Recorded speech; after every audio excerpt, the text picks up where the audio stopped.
आदाब। Hello friends, आज इस वीडियो में मैं आपको बताऊंगी कि जो मटन की चर्बी होती है या बीफ की जो चर्बी होती है, इसके फायदे क्या क्या हैं, इसको कैसे यूज़ करना है, इसको कैसे स्टोर करना है, पूरा मैं इस वीडियो में आपको बताऊंगी। तो आखिर तक इस वीडियो तक जुड़े रहिएगा क्योंकि ये आपके बहुत काम का निकलने वाला वीडियो है। ये एक हेल्दी फैट है, क्यों है, सारा डिटेल में मैं आपको बताऊँगी। तो वीडियो हम शुरू करते हैं। मैं दिखा देती हूँ पहले आपको कि देखिए आप, मैंने इसको निकाला घी,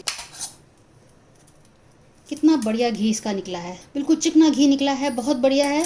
आप इसको फ्राइंग में तलने में बहुत आराम से इसको यूज़ कर सकते हैं। क्यों यूज़ कर सकते हैं फ्राइंग में तलने में, तो उसका भी मैं रीज़न आपको बताऊंगी। तो चलिए फटाफट इसको निकाल लेते हैं।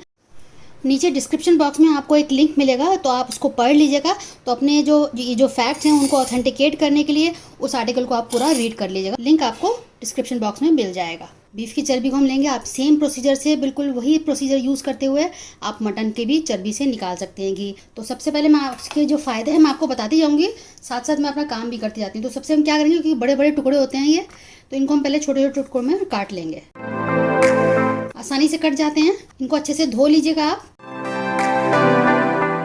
आप देखिए थोड़ा थोड़ा गोश्त का जो पोर्शन है इसको हम हटा देंगे, ये इतनी दूर हटा देंगे, जहाँ जहाँ बस फैट है उसको हम निकाल लेंगे। इतनी दूरी हटा दिया है मैंने, और इधर भी ये है, इसको भी हटा देंगे।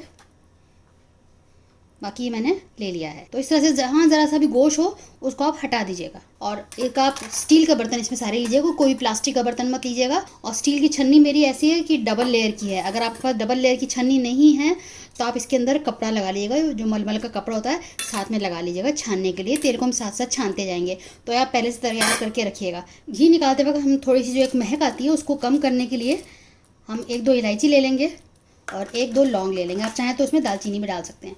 तो ये इसमें हम डाल देंगे। मैं आपको थोड़ा कहीं निकाल के दिखा रही हूँ। जो अब बकरीद में जो कुर्बानी होती है उसमें जो फैट निकलता है उसका आप निकाल सकते हैं। तो मैंने एक बड़ी गहरी कढ़ाई ले ली है, इस तरह से करछुल ले लिया है। हम बीच बीच में इसको चलाते रहेंगे और मैं आपको बताती जाऊंगी साथ में कि इसके हमारे को क्या क्या फायदे हैं। फ्लेम अभी मैंने मीडियम टू हाई किया हुआ है। मेरी कढ़ाई थोड़ी सी गर्म हो जाए तो मैं इस पर लो पे कर दूंगी। तो इसमें क्या क्या फायदे हैं मैं आपको बता दी। जो इसकी जो घी निकलता है उसको हम बोलते हैं टैलो, TALLOW, टैलो बोला जाता है उसको। बहुत ही ज़्यादा हेल्दी फैट समझा जाता है।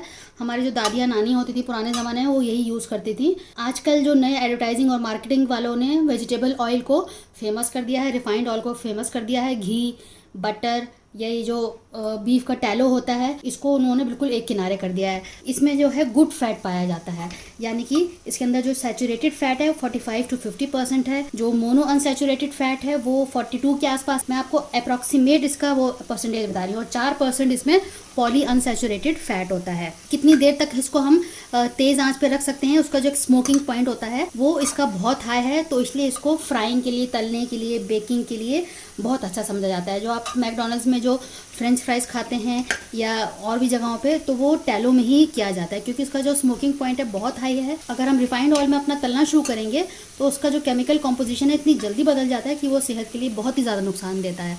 लेकिन ये हाई हीट पे भी इसका केमिकल कॉम्पोजिशन नहीं बदलता है, जिसकी वजह से ये हेल्दी समझा जाता है। कढ़ाई गर्म हो गई है, अब मैं इसको फ्लेम को बिल्कुल लो कर दे रही हूँ। धीरे धीरे इसमें से घी निकलने लगेगा। अगर आप बहुत सारे का निकालेंगे तो आपको लगातार खड़े होने की ज़रूरत नहीं है। बीच बीच में बस आप आके इसको चला दें, अंदर चिपकेगा नहीं, चलाना है।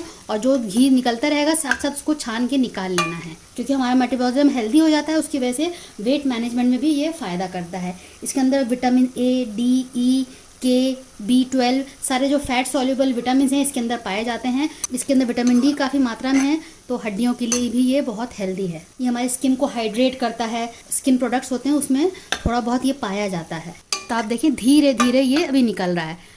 हमारी ब्रेन की हेल्थ को अच्छा करता है। तो इसकी ये सब फ़ायदे हैं जिसकी वजह से हमारी दादी नानियाँ इसी को इस्तेमाल करती थी। हम देखते थे कि घरों में दादियाँ नानियाँ बकरीद के बाद उसको जो चर्बी है और उसको घी निकालने बैठ जाती थी। हमको बड़ा ख़राब लगता था कि ये क्या लग रहा है, घर में अजीब सी महक हो रही है। तब हम उसको बहुत बुरा समझते थे। मैं पिछले साल तक भी इसको बहुत बुरा चीज़ समझती थी, लेकिन मुझे भी धीरे धीरे पता चला कि अरे ये तो बहुत ही ज़्यादा हेल्दी फैट है। तो अब मेरी भी अकल ठिकाने आ गई है, वरना मैं भी बहुत बेवकूफ़ी की तरह सारी चर्बी को मैं हटा दिया करती थी जब कुर्बानी होती थी। लेकिन अब मुझे भी समझ में आने लगा है। तो इस साल मैं भी इसका टैलो तैयार करके रखूँगी। टैलो का आप चिकन के जब सीख कबाब बनाते हैं आप उसमें डाल सकते हैं। जो चिकन का जो कीमा होता है बहुत ही ज़्यादा रूखा होता है, बिल्कुल ड्राई होता है। तो उसमें थोड़ा सा 1-2 चम्मच आप कबाब बनाते वक्त जब आप मसाला सारे मिला रहे हैं उसमें 1 चम्मच आप टैलो का डाल देंगे, इस घी का, तो बहुत ही अच्छा कबाब तैयार होगा, बहुत सकुलेंट और सॉफ्ट बनेगा। मटन की जो हम बनाते हैं उसमें ऑलरेडी चिकनाई होती है, तो उसमें ज़रूरत नहीं होती है। लेकिन चिकन की जितनी भी आप चीज़ बनाएंगे उसमें आप डालें, अपने फ्रेंच फ्राइज इसमें फ्राई कर सकते हैं। हेल्दी चीज़ है ये, अच्छा चीज़ है, इसको हम ख़राब ना समझें। अब तक हमारे दिमाग में यही था कि ये बहुत ही बेकार चीज़ है, तो मुझे लगा कि मेरे जैसे और भी लोग होंगे जो उसको बहुत बेकार समझते होंगे, कि तो क्यों ना इस पर वीडियो बना के लोगों को बताया जाए कि हाँ भैया हेल्दी फैट है। बकरीद में उस चर्बी को ना फेंका जाए, उसको इस तरह से इसका घी निकाल के रखा जाए। बहुत साफ़ सुथरा घी तैयार होता है। तो अब मैं इसको बीच में थोड़ा सा छोड़ देती हूँ, फ्लेम मैं लो कर देती हूँ। बीच बीच में आके इसको मैं चला लूँगी। थोड़ा इसमें टाइम लगेगा लेकिन हम धीरे धीरे रखेंगे। हमें कोई बेबी सिटिंग नहीं करनी है कि बच्चे के पास हमेशा बैठे रहना है, लगातार बैठे रहना है, ऐसा नहीं है। इसको आप बीच बीच में इसको छोड़ सकते हैं, बस आके इसको चला देना है। मैं इसमें ये इलायची और लौंग डाल देती हूँ। तो आप देखें अभी 10-15 मिनट हुए हैं और ये घी निकल आया है। अब मैंने ये बगल में ये छन्नी और ये रखा हुआ है, हम ये साथ साथ निकाल देंगे। अगर आप ये सोचें कि हम बिल्कुल आखिर में निकालेंगे तब तक जो घी निकला है वो थोड़ा सा काला पड़ने लगेगा, ब्राउन होने लगेगा, जो कि हमें नहीं चाहिए। हमें बिल्कुल वाइट चाहिए। तो जैसे जैसे ये निकलता रहेगा हम इसको इसमें छानते रहेंगे साथ। इसीलिए मैंने कहा था कि आपको स्टील का बर्तन लेना है, अगर आप प्लास्टिक का लेंगे तो वो जल जाएगा। तो जैसे जैसे निकलता रहेगा हम बीच बीच में इसको छानते रहेंगे। आपको आखिर तक वेट नहीं करना है, बस निकालते रहना है साथ साथ। इतना ये टैलो निकल आया है। तो अब देखिए दूसरा लॉट मैं निकाल रही हूँ।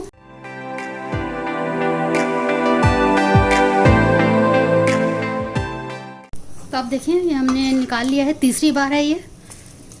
अब सारा मैं छान लेती हूँ। बस अब हम इसको नहीं करेंगे, ये बिल्कुल ऐंठ गया है, बिल्कुल अकड़ गया है।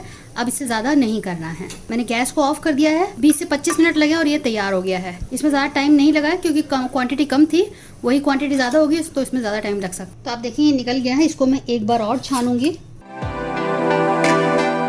आप चाहें तो इसमें बिल्कुल कपड़ा लगा के भी छान सकते हैं, लेकिन देखिए बिल्कुल साफ़ निकला है।